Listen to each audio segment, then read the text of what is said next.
আজকে আমরা একটা করব টাইগার ফিশ। একটা না, দুটো করব। তার জন্য আমি একটা স্কোয়ার কাগজ নিয়ে নিয়েছি, যার দৈর্ঘ্য প্রস্থ 6 ইঞ্চ বাই 6 ইঞ্চ। আর একটা সাদা কাগজ নিয়ে নিয়েছি, যার একই দৈর্ঘ্য প্রস্থ। এইভাবে আমি আঠা লাগিয়ে একটা কাগজকে একটা কাগজের উপর এইভাবে জুড়ে দিলাম, ভালো করে জুড়ে দিলাম, যাতে পুরো সমান সমানভাবে জুড়ে যায়। এবার এই কাগজটিকে সাদা অংশের দিকটা উল্টে নিলাম। এরপর এরকম করে ত্রিকোণভাবে একটা ফোল্ড করব। তারপর আবার উল্টো দিকে ত্রিকোণভাবে আবার একটা ফোল্ড করব। এরপর দেখো একটা ক্রস পড়েছে। এরপরের ভাঁজটা দেখো, এইভাবে এক সাইডটা মুড়েছি আর অন্য সাইডের কাগজটা তার উপরে মুড়ে দিয়েছি, ঠিক সমান সমান করে। ভাঁজগুলো খুব ভালো করে ফেলবে, যাতে কাজটা একদম প্রপার হয়। তারপর কাগজটাকে ঘুরিয়ে নিয়ে আবার একই রকমভাবে ভাঁজগুলো ফেলেছি। এই কাজটার গুরুত্বপূর্ণ অংশ হচ্ছে ভাঁজগুলো আমাদের খুব ভালোভাবে ফেলতে হবে, আর এই অংশটাকে একদম টাইটাই হতে হবে, যেন এক্সট্রা কাগজ বেরিয়ে না থাকে। দেখো একটা ক্রস পড়েছে, আর পাশে দুটো লাইন পড়েছে, ওপর দিক থেকে দুটো লাইন পড়েছে। ওকে, এরপর এইভাবে ত্রিকোণ করে আমরা রাখলাম, আর এই কোণে কাগজটিকে এইভাবে মুড়লাম, ভালো করে ভাঁজটা ফেললাম। আবার অপোজিট থেকে কাগজটাকে এইভাবে নিয়ে অন্য দিকের কর্নারের কাছাকাছি এইভাবে মুড়লাম। এবার পুরো কাগজটাকে উল্টে নিলাম। নিচের যে একটা স্কোয়ার আছে, সেখান থেকে কাগজটা ছোট্টভাবে মুড়ে এইভাবে একটা ফোল্ড করেছে। একটু মন দিয়ে দেখো, এটা অল্প কঠিন হলেও আমরা পেরে যাবে। দেখো এইভাবে কাগজটিকে উঠিয়ে দিয়েছি। এরপর ঠিক অন্য দিকে অপোজিট সাইডে একইভাবে একই রকম কাজটি করব। ব্যাস, একদিকে ফোল্ড করলাম, আবার অন্যদিকে ফোল্ড করলাম।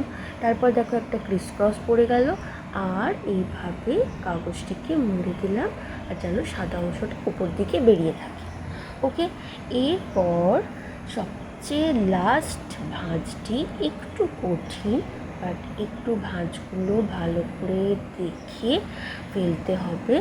এইভাবে দুটো দিক ধরে মাঝখানের অংশটিকে একটু নিচে করে ভালো করে ভাঁজগুলো নিয়ে এই দুটো অংশ এইভাবে জুড়ে দিতে হবে। ব্যাস, দেখো এই রকম দেখতে হয়েছে।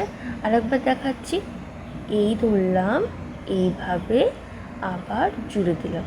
ব্যাস, নিচের দিক থেকে সাইডে এইভাবে প্রেশার দিয়ে কাগজটাকে ভালো করে প্রেস করে মুড়ে দিলাম। এরপর এই লেজটা এইভাবে মুড়লাম, আবার উল্টো দিকে এইভাবে আবার মুড়লাম। ভালো করে ভাঁজটা ফেলবে, আর লেজটাকে দেখো আবার এই রকমভাবে অপোজিটে মুড়েছি, যাতে লেজটা একদম কমপ্লিট হয়ে যায়। তারপর অন্য দিকের লেজটাকে আবার এইভাবে মুড়লাম। ব্যাস, আমাদের টাইগার ফিশ রেডি।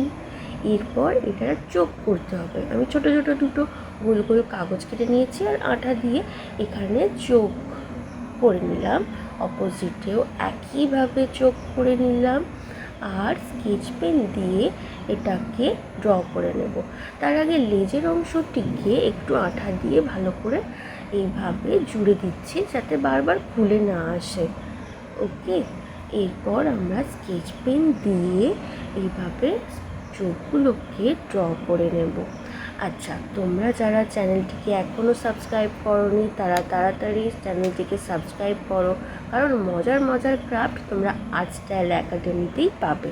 দেখো, মাছটা অলরেডি কমপ্লিট হয়ে গেছে। ব্যাস, একদম বড় একটা টাইগার ফিশ রেডি।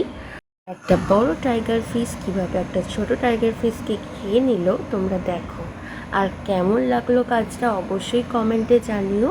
আর কে কী ধরনের কাজ শিখতে চাও আমাকে কমেন্টে জানাও, যাতে আমি তোমার পছন্দের মতো ক্রাফট পরের ভিডিওতে আনতে পারি। ওকে, আজকের মতো এখানেই রাখলাম।